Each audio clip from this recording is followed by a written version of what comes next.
सभी को नमस्कार, सत श्री अकाल, जय हिंद, जय श्री राम, हर हर महादेव, सलाम। स्वागत है एक बार फिर से आप सभी का रेलवे टेक्स्ट बुक पर। मेरा नाम है गगन।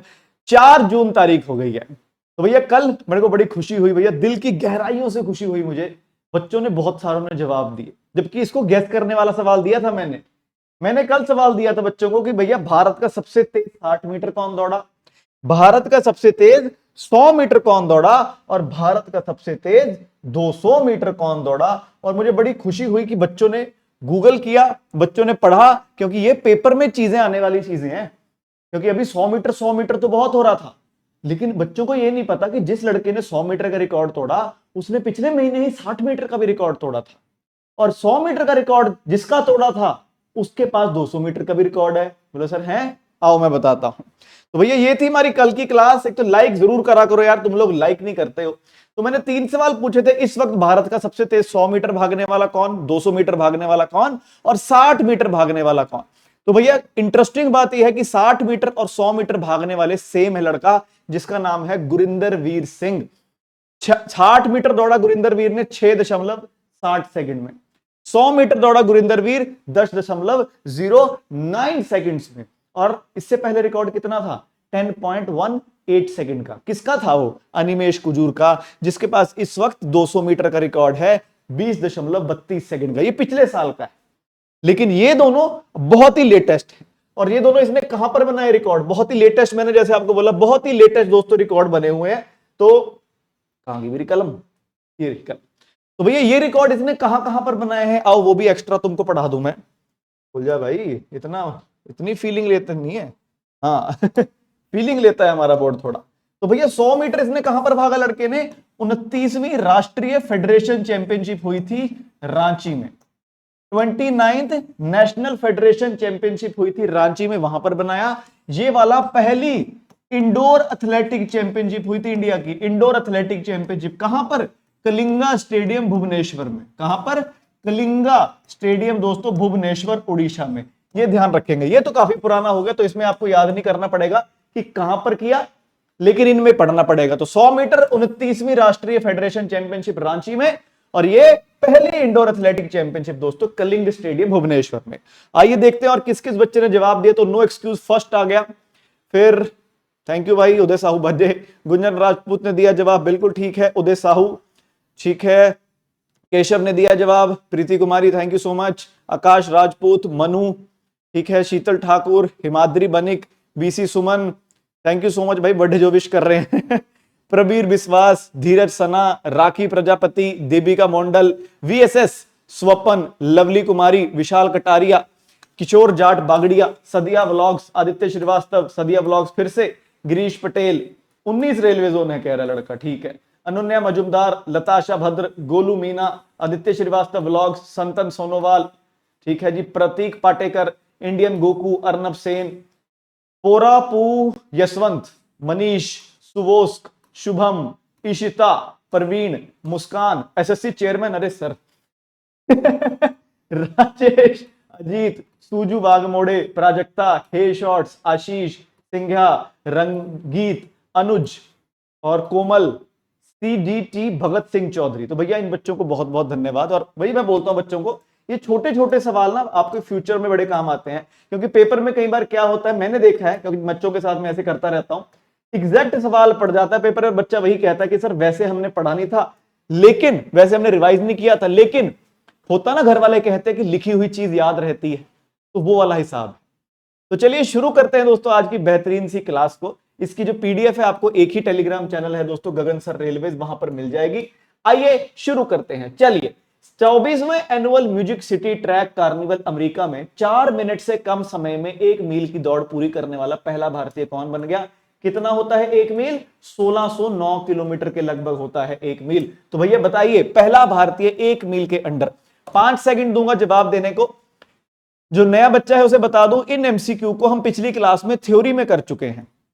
ये क्लास डेली आपको यहां पर 6 या 6:15 बजे के करीब आपको यहां पर बिल्कुल डली हुई मिल जाएगी। आप आराम से आकर देख सकते हैं 2x में।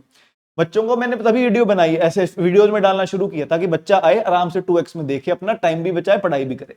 Gulveer Singh is the correct answer. Gulveer Singh कहां से हैं, चलिए गुलवीर सिंह कहां से हैं, तो गुलवीर सिंह है उत्तर प्रदेश से। तो गुलवीर सिंह के पास अब 1 मील का सबसे तेज भारतीय होने का रिकॉर्ड भी है, सबसे तेज 5000 मीटर का रिकॉर्ड भी है और सबसे तेज 10,000 मीटर का रिकॉर्ड भी है। तो ये 3 रिकॉर्ड दोस्तों ध्यान रखें, कौन कौन से?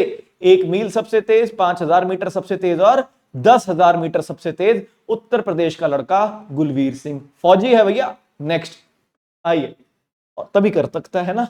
एयर मार्शल तरुण चौधरी ने किस शहर स्थित सेंट्रल एयर कमांड की कमान संभाली? काफी सारी अपॉइंटमेंट्स होगी ना पिछले कुछ 1 महीने में। भारत को दूसरे चीफ ऑफ डिफेंस स्टाफ मिल गए, है ना।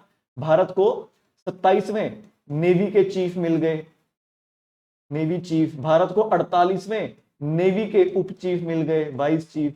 भारत को 15वें DRDO का दोस्तों अध्यक्ष मिल गए। तो ये 4 तो अपॉइंटमेंट्स काफी होगी। फिर वेस्टर्न कमांड जो हमारा नेवी का है उसके भी दोस्तों बने हैं संजय वत्सायन साहब। काफी मतलब अपॉइंटमेंट्स हो गई पिछले हफ्ते में ही, लगा लो आप। तो ये जवाब हो जाता है एयर मार्शल तरुण चौधरी साहब ने सेंट्रल एयर कमांड की दोस्तों कमान संभाली। कहां पर? प्रयागराज में। प्रयागराज कहां है? उत्तर प्रदेश में।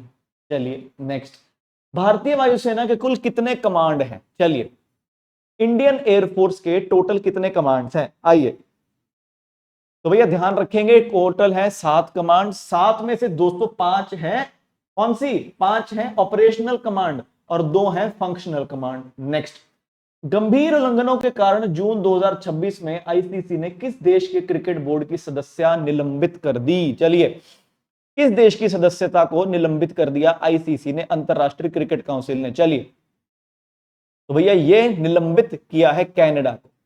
कनाडा क्या भाग नहीं ले सकता? ले सकता है, वो बस कर दिया है। कुछ रूल्स और रेगुलेशन होंगे, कुछ पाबंदियां होंगी, कुछ रिस्ट्रिक्शंस होंगे, आईसीसी के अकॉर्डिंग करना पड़ेगा, सब कुछ आईसीसी को बता के करना पड़ेगा, कुछ उस तरह से। नेक्स्ट, अर्थ प्राइज दोस्तों घोषित किया गया था, तो पहली बार ये पुरस्कार दिया गया है। तो बताइए भारत की तरफ से किसे मिला? विवान आर्याना अव्यना, आदित्य रिया आरव, आर्यन दिया काव्या, वेदांत अनन्या रोहन। कह रहे तो सर सभी सीधे से नाम है, हमें याद है सर जिन्हें पुरस्कार मिला था उनके नाम ऐसे थे जो बोले नहीं जा रहे थे। जैसे सर अव्यना, क्या अव्यना बोल देंगे इसको? पता नहीं, अव्याना पता नहीं क्या नाम होगा। आर्याना, अच्छा अरियाना क्या नाम है भैया। विवान का नाम ठीक है, उसका सरनेम छाप छारिया, चलिए सरनेम पर नहीं जाते, लेकिन है ना आर्याना अव्यना। पिता इनके मेरे को लगता है माता पिता भी जेनजी है, पॉसिबल है।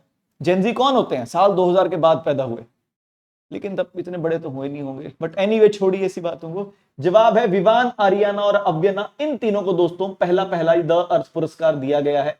इन्होंने क्या बनाया था? इन्होंने बनाया इमली के कचरे का, इमली के छिलके के कचरे से दोस्तों एक चीज बनाई है जिसे पानी में घोलने के बाद पानी के अंदर अगर कोई माइक्रो प्लास्टिक है, क्या होता है माइक्रो प्लास्टिक? जिनका साइज 5 मिलीमीटर से कम हो, वो एक गुच्छे में बंध जाते हैं और वो बाहर निकाले जा सकते हैं, पानी साफ हो जाता है। क्या चीज बनाई है इन्होंने? तो द अर्थ प्राइज के पहले वैश्विक विजेताओं को किस नवाचार के विकास के लिए सम्मानित किया गया, यानी कि इन्होंने किस चीज को डेवलप किया था? चलिए, क्या नाम दिया इन्होंने इसको? इस प्यार को क्या नाम दो, उसी तरह इस इनोवेशन को, इस यंत्र को क्या नाम दो? तो इसको नाम दिया इन्होंने, जो कि दोस्तों टैमरिंड यानी कि इमली के छिलके के टुकड़ों से बना है, इसको नाम दिया इन्होंने प्लास्टिक।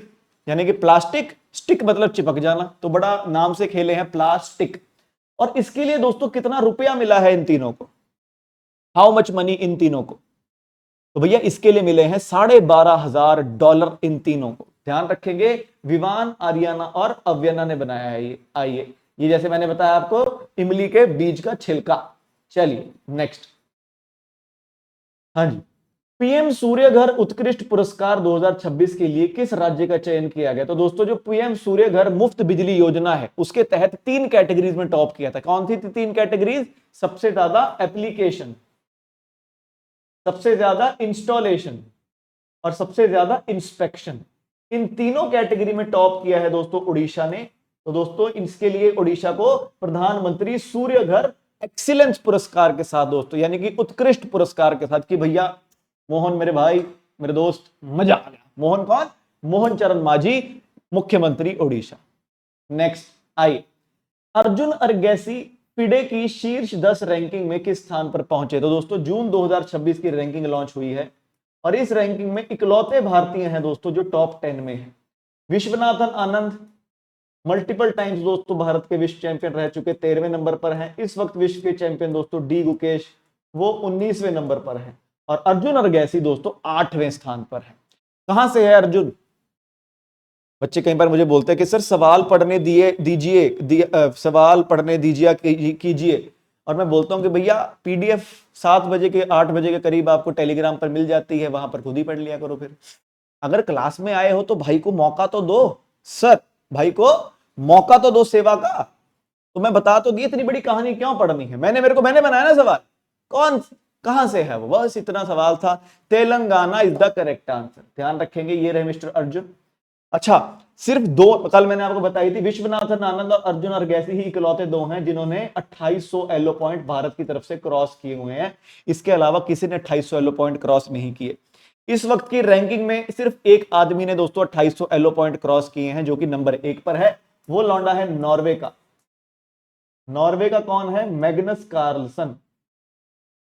मैग्नस कार्लसन ये हो जाता है लौंडा। इस चीज का भी रखेंगे हम ध्यान। नेक्स्ट आइए, डीआरडीओ और भारतीय वायुसेना ने रुद्रम 2 मिसाइल का परीक्षण दोस्तों किस स्थान पर स्थित इंटीग्रेटेड टेस्ट रेंज में किया? तो यहां पर ना मिसाइल टेस्टिंग भी इसी के पास करते हैं। इसके पास आइलैंड है जिसका नाम है, क्या हो रहा है ये, पेन की निब टूट गई लगता है मेरे की। मतलब निब होती नहीं है इसमें, लेकिन हो सकता है। चलिए, तो इसको व्हीलर, इसके पास एक आइलैंड है जिसे व्हीलर आइलैंड भी कहा जाता है, जिसे एपीजे अब्दुल कलाम आइलैंड भी कहा जाता है। तो भैया ये है कहां पर? ये है उड़ीसा के तट के पास। कहां पर? चंडीपुर में। तो वहीं पर दोस्तों हमारे भारतीय वायुसेना के सुखोई विमान से दोस्तों इसकी टेस्टिंग की गई। हवा से धरती में मिसाइल मतलब वार करने वाली ये मिसाइल है, डीआरडीओ और इंडियन एयरफोर्स ने मिलकर बनाई है। और डीआरडीओ के अध्यक्ष नए कौन है 15वें? राजेश कुमार सिंह। इंडियन एयरफोर्स के अध्यक्ष कौन है? Air marshal Amarpreet Singh. बढ़िया रिवीजन हो रही हो अगर तो लाइक जरूर कर दो भैया एक बार। अरे यार शेयर भी किया करो दोस्तों के साथ, तुम बताते नहीं अपने यारों दोस्तों को, है ना? बताया करो, क्लास लगती है ऐसे। आइए नेक्स्ट भैया, मुद्रास्फीति यानी कि होलसेल प्राइस इंडेक्स को बदल दिया जाएगा। बोला कि जो हमारे जो महंगाई के जो ट्रेंड है कि भैया कैसे बढ़ रही है महंगाई, अभी तक हम नापते थे होलसेल इंडेक्स से। हमने कैसे बात की थी? होलसेल क्या होता है कि आप हाट पे गए, आप मंडी में गए, वहां पर आपने खरीदी, आपने सब्जी, आपने आलू खरीदे 40 रुपए के 5 किलो। अरे बाप रे, आप बोल रहे इतना सस्ता, बाजार में तो 20 रुपया किलो मिलता है। लेकिन आपको ये नहीं पता कि किसान ने कितना रुपए किलो दिया था? किसान ने 4 रुपया किलो दिया था। आपको दिया उसने कितना? 8 रुपया किलो। तो अभी तक महंगाई नापी जा रही थी होलसेल रेट पर, यानी कि आपने जो हाट से उठाया। अब नापी जाएगी किसान को कितना मिला। तो भैया किससे रिप्लेस कर दिया जाएगा? प्रोड्यूसर प्राइस इंडेक्स से रिप्लेस किया जाएगा। किसे? होलसेल प्राइस इंडेक्स को। जनवरी 15 से होलसेल प्राइस इंडेक्स भी आएगा और प्रोड्यूसर प्राइस इंडेक्स भी आएगा। ये दोनों साथ साथ आएंगे। कितने साल तक? चलिए, सरकार कितने वर्षों तक डब्ल्यूपीआई और पीपीआई दोनों को चलाती रहेगी और फिर कुछ सालों के बाद डब्ल्यूपीआई यानी कि होलसेल प्राइस इंडेक्स को खत्म कर देगी। चलिए, तो भैया 5 साल का समय दिया है कि 5 साल में थोड़े थोड़े करके खत्म कर देंगे होलसेल प्राइस इंडेक्स को। ध्यान रखेंगे, वेरी इंपॉर्टेंट। फिर हमने पढ़ा था प्रोड्यूसर प्राइस इंडेक्स में 7 सेवाएं इंक्लूड होंगी अभी शुरुआत में, बाकी बढ़ाते रहेंगे फिर ये। नेक्स्ट, हाल ही में प्राकृतिक रूप से विघटित होने वाला यानी कि डिग्रेड होने वाला, खत्म हो जाएगा। जैसे कागज को अगर आप जमीन में दफना दो तो 7, 8, 10 साल के बाद वो खत्म हो जाएगा। 7, 8 तो ज्यादा बोल गया मैं, लेकिन हाँ जल्दी खत्म हो जाता है। प्लास्टिक 200 साल बाद भी पड़ा रहेगा। अब इस कंपनी ने दोस्तों दूध का पैकेट निकाला है, वो कह रहे कुछ सालों के बाद वो भी गल जाया करेगा। कौन सी कंपनी ने निकाला है? तो ये निकाला है मदर डेयरी ने। नेशनल डेयरी डेवलपमेंट बोर्ड के अंडर दोस्तों ये कंपनी है मदर डेयरी, है जी। अच्छा चलो, तो ध्यान रखेंगे भैया, अभी फिलहाल दिल्ली एनसीआर में ही शुरू होगा ये। और गाय के दूध के पैकेट है, गुलाबी वाले पैकेट हैं जो ये मदर डेयरी के, इसी में अभी शुरू किया है। आगे आगे देखते हैं होता है क्या। और जैसे मैंने बोला कि मदर डेयरी राष्ट्रीय डेयरी विकास बोर्ड की पूर्ण स्वामित्व वाली सहायक कंपनी है और रोजाना 55 लाख लीटर दूध बेचती। क्योंकि अभी इंडिया में जैसे जैसे शहरीकरण हो रहा है, पैकेट वाला दूध आ रहा है। अभी पीछे से मैंने इंस्टाग्राम पर वीडियो देखी। अब शहरों में क्या होता है दोस्तों, लोग ना ऐसे कहते हैं कि नहीं नहीं पैकेट वाला दूध नहीं, जो होते हैं ना थोड़े गांव से आए होते हैं पहली बार। जैसे मैं अपनी बात करूं, मैं भी गांव से आया, जब मैं शहर में आया मुझे पैकेट वाला दूध जमा नहीं। मैंने बोला नहीं, मैं गांव में गया और मैंने गांव वाला देखे भैया, मैंने बोला भैया आप रोज मेरे घर पे दूध देकर आना, ठीक है जी। लेकिन विद टाइम अब होता क्या, चक्कर क्या था कि भैया कभी भैया आए नहीं, अब भैया हैं, भैया के घर पे प्रॉब्लम हो सकती है, गाय बीमार हो सकती है, काफी दिक्कतें ऐसी आ जाती थी। तो मैंने एडजस्ट कर लिया कि भैया हाँ हम पैकेट का दूध पी लेते हैं। अब लेकिन कई सारे दूध वाले अभी भी आते हैं, और अभी पीछे एक वीडियो वायरल हुई थी, गुड़गांव की थी, पता नहीं नोएडा की थी। भैया आएंगे घुर्र करके, लेकिन जो साइड में टैंक्स हैं उसके अंदर क्या अमूल का दूध डाल डाल के ला रहे हैं। लोगों को लग रहा है घर का दूध आ रहा है, पैकेट वाला दूध आ रहा है। चलिए एनीवे, अब कहीं बोलते सर कुछ फर्क नहीं पड़ता, ठीक तो होता है। यार फर्क पड़ता है। जो घर का दूध है वो सिर्फ गाय ने दिया, वो आपके घर पर आ गया। अगर दूध वाला ऐसा है अच्छा, बिना पानी मिलाए आ गया, ज्यादा से ज्यादा पानी मिलाएगा। लेकिन जैसे अमूल की बात करो, मदर डेयरी की बात करो, ये कहीं पर दूध निकला है, वहां से ट्रेवल हुआ है, ट्रांसफर हुआ है, उसे उबाला गया है, उसे फिर प्लास्टिक के पैकेजिंग में भरा गया है, ये चीज लंबा कर जाती है काम। तो बेटर क्या है जिसमें जिसको कुछ भी नहीं करा गया, वो बेटर है ना। इसलिए बाकी ठीक है भैया, जैसे जैसे जिंदगी बढ़ रही है वही बात। आइए नेक्स्ट। लो भैया, ये खत्म नहीं हुई क्लास, अभी सिर्फ रिवीजन हुई है खत्म। अब करते हैं दोस्तों आज के करंट अफेयर स्टार्ट। पहला, सेंटर ने अप्रूव करे दोस्तों 10,021 करोड़ रुपए अंडर प्रधानमंत्री आवास योजना ग्रामीण। ये तो याद होगा, पंचायत किस किसने देखा है, वो जिसमें घर के लिए अपनी ही मां को बाहर निकाल देता है। लौकी देकर गए थे, लौकी कहां है, लौकी ताई के पास है। घपला हो रहा है इस साला, ये तो अलग है। याद है कुछ, वही वाले प्रधानमंत्री आवास योजना की बात हो रही है। तो सेंटर ने दोस्तों, केंद्र सरकार ने 10,021 करोड़ रुपए मुहैया करे हैं। तो केंद्र सरकार ने प्रधानमंत्री आवास योजना ग्रामीण के तहत 10,021 करोड़ और 42 लाख रुपए की, क्या बात है भैया, इतना पैसा दोस्तों मंजूरी दिया है। और ये किसके लिए कि भैया पहली इंस्टॉलमेंट है 2026-27 में, कि भैया घरों को मार्च 2029 तक करो। तो भैया मार्च 2029 तक के, अच्छा नहीं, इसमें ये एक साल के हैं, ये सिर्फ 2026-27 के हैं। बेसिकली जो साल दोस्तों 1 अप्रैल 2026 से लेकर 31 मार्च 2027 तक है। और जो ये योजना है इसका टारगेट क्या है कि सभी के पास पक्के घर हो मार्च 2029 तक, ये लिखा है।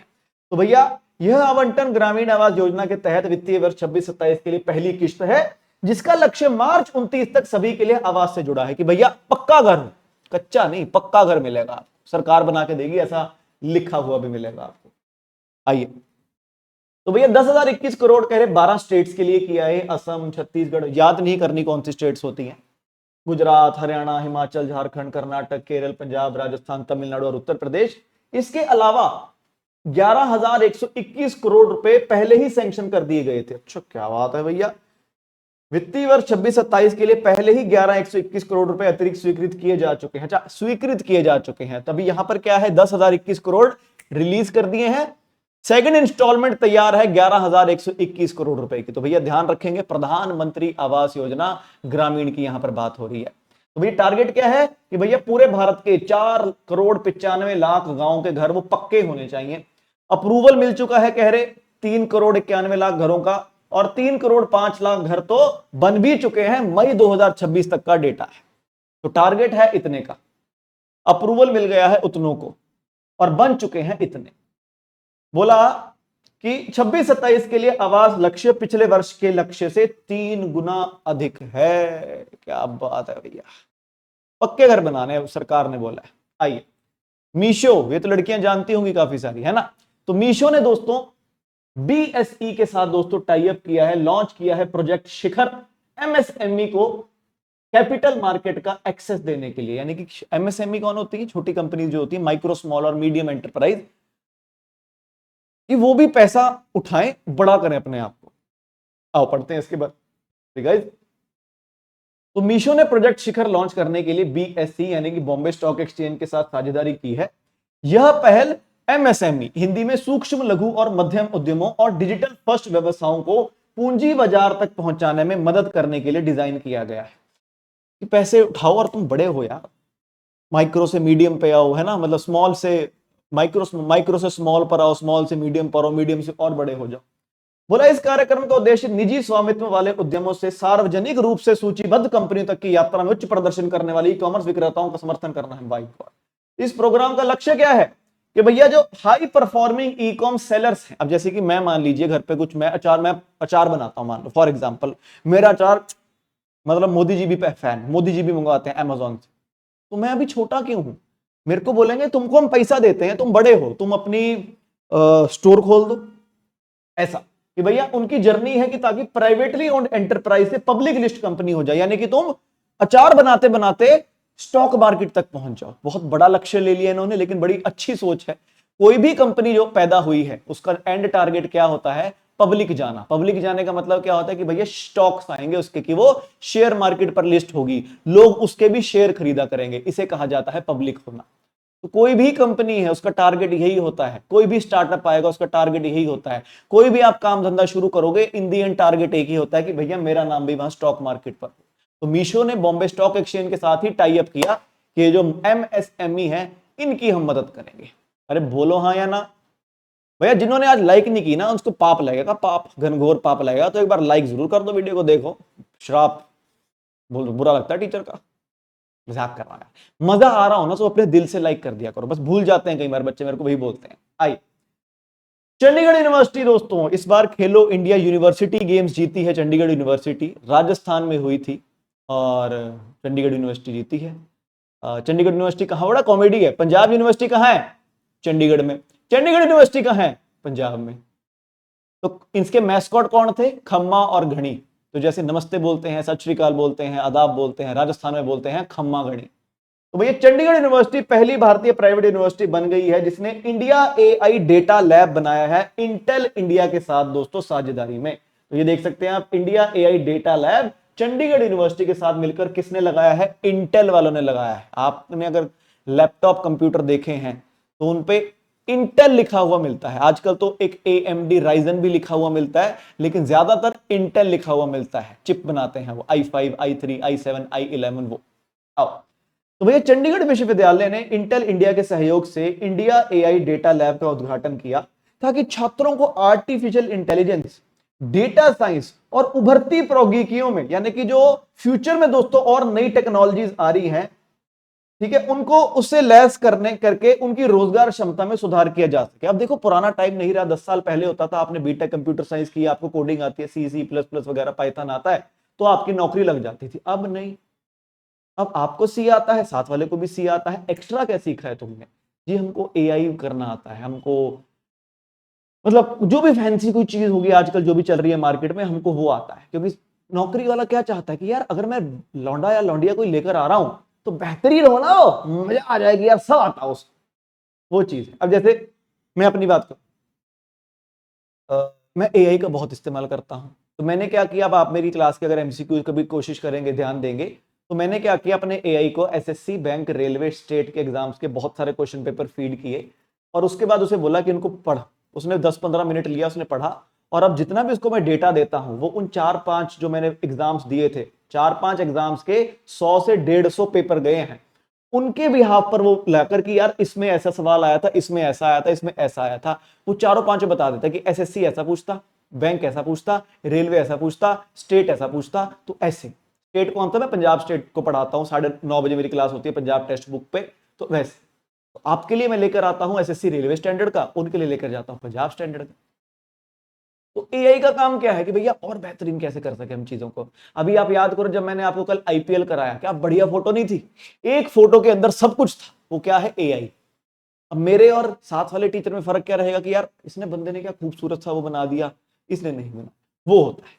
आइए, तो एआई हो गया। तो भैया इंडिया एआई डेटा लैब छात्रों को अत्याधुनिक एआई प्रौद्योगिकियों तक पहुंच करना प्रदान करने और वैश्विक उद्योग मानकों के अनुरूप व्यावहारिक सीखने के अनुभव प्रदान करने के लिए उन्नत शिक्षण अनुसंधान नवाचार मैं सॉरी यार, इतना हिंदी नहीं मैं पढ़ सकता है, मेरे को समझ भी नहीं आ रहा इतना।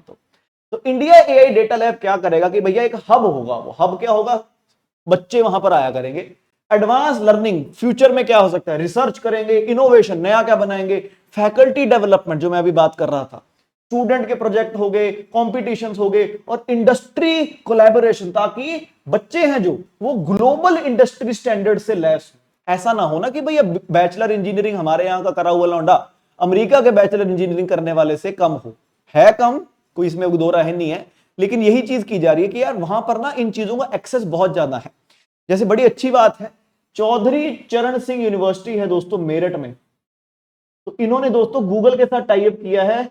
जेमिनी दोस्तों सभी बच्चों को और टीचर्स को एक्सेस दिया हुआ है। ये भारत की पहली एआई वाली यूनिवर्सिटी बनी थी। तो ये चीजें क्या है कि भैया बच्चों को फ्यूचर रेडी करो, वो नहीं करना कि भैया वही। जैसे मेरे को कितनी अजीब चीज लगती है, कई बार हमारी ऐसी चीजों पर चालान कट जाते हैं, हमें पता ही नहीं होते, है ना। अच्छा ऐसे अलाउड नहीं होता। अब स्कूलों में क्या सिखाया जा रहा है हमको, काम की चीज नहीं सिखाई जा रही है हमको। हमको ये सिखाया, स्कूलों में सिखाओ टैक्स कैसे करना है, स्कूलों में बताओ मोटर व्हीकल लॉस कैसे होते, जिंदगी कैसे जीनी है। लोगों को नक्शा देखना नहीं आता यार, मैप देखना नहीं आता। ये चीजें इंपॉर्टेंट है जिंदगी जीने के लिए। वैसे ही फ्यूचर में कि ये थोड़ी है बीटेक आपने पढ़ा दिया, आपका जो सिलेबस चल रहा था, नहीं एक्स्ट्रा क्या कर रहे हो, कि दुनिया के सामने अगर खड़ा हो रहा है भैया, बात करने के लायक भी है कि नहीं। ऐसा थोड़ी बच्चा अपने आप ही करेगा। तो ये बहुत बढ़िया चीज लगी मुझे, चंडीगढ़ की, मतलब भारत की पहली बनी है इंटेल के साथ चंडीगढ़ यूनिवर्सिटी। नेक्स्ट, बहुत इंपॉर्टेंट करंट अफेयर्स। तो दोस्तों पहले समझो कि यूनाइटेड नेशंस है, उसके ना 6 ऑर्गन्स हैं, उसके 6 ऑर्गन्स हैं, 6 अंग हैं। कौन कौन से हैं? यूनाइटेड नेशन की जनरल असेंबली, यूनाइटेड नेशन का सिक्योरिटी काउंसिल, ठीक है, सिक्योरिटी काउंसिल, यूनाइटेड नेशन का सेक्रेटेरिएट, सेक्रेटेरिएट होता है, सेक्रेटेरिएट लिखता है मैंने, यूनाइटेड नेशन का trusteeship council, trusteeship council, United Nation का international court of justice, international court of justice, और यूनाइटेड नेशन का economic and social council, economic and social council. तो ये दोस्तों 6 अंग हैं। इनमें से जो ये यूनाइटेड नेशन जनरल असेंबली है, हर साल एक बैठक करती है, ये सितंबर अक्टूबर के महीने में, और हर साल एक नया हेड चुनती है। इस बार 2026 में 80वीं 80th, पहली बार 1946 में हुई थी, इस बार 80th असेंबली हो रही है, और 80th असेंबली का हेड बना है एक बांग्लादेशी, नाम है खलीलुर रहमान।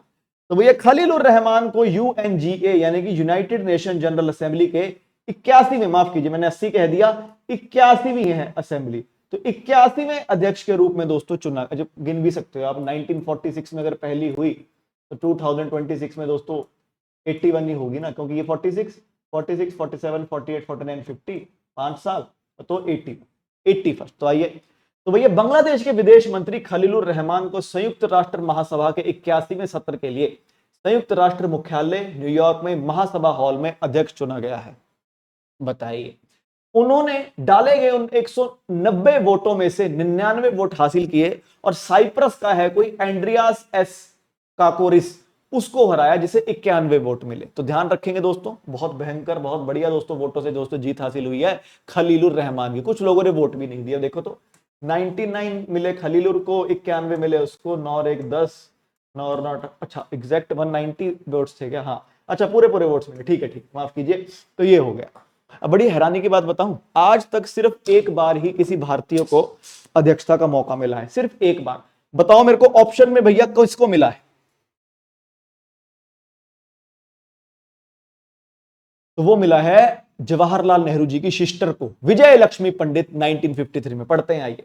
तो भैया इस पिछले साल 2025 में कौन थी अध्यक्ष? तो दोस्तों 80वीं जनरल असेंबली थी, तो जर्मनी की अनालेना बेयरबॉक। तो दोस्तों ये थी पिछले साल की अध्यक्ष, ध्यान रखेंगे, आ जाता है पेपर में पिछले साल की कौन थी। तो इस बार 81 है, खलीलुर रहमान बांग्लादेश, पिछले साल 80 था, जर्मनी की एनालेना बेयरबॉक।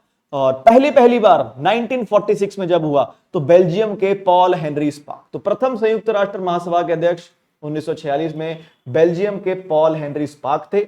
और जैसे मैंने बोला, आज तक केवल एक ही भारतीय बना है, और वो पहला भारतीय वो महिला ही है, यानी कि इकलौती इंडियन महिला। अच्छा, और जब वो बनी ना, उस वक्त पहली महिला भी थी। तो भैया बहुत तरह के सवाल आ सकते हैं आपके पास, आ सकता है कि फर्स्ट इंडियन कौन थी? तो भैया ये थी।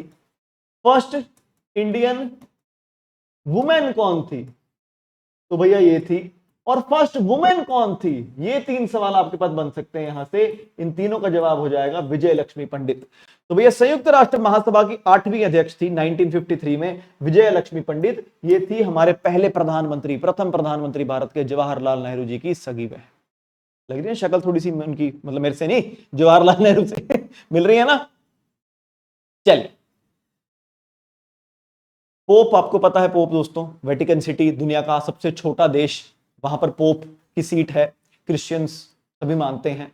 तो पोप है जो इस वक्त, उन्होंने पहली बार किसी आम महिला को, मतलब आम महिला मतलब सर बाकी कैसी होती है, मतलब आम महिला मतलब कि जो रिलीजियस नहीं, मतलब रिलीजियस एज इन, अब जैसे कि पोप हैं, इनका काम क्या है, धर्म को देखना, इनके साथ काम करने वाले क्या हैं, वो धर्म के बारे में डिसीजन लेते हैं। वैसे ही हर धर्म में होते हैं।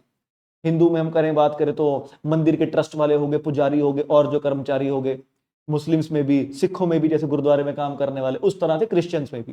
तो पहली बार किसी ले वुमेन को, ले वुमेन मतलब कि जिसका लेना देना नहीं है इस एडमिनिस्ट्रेशन के साथ, वो अपना काम करती थी, ये एक पत्रकार थी।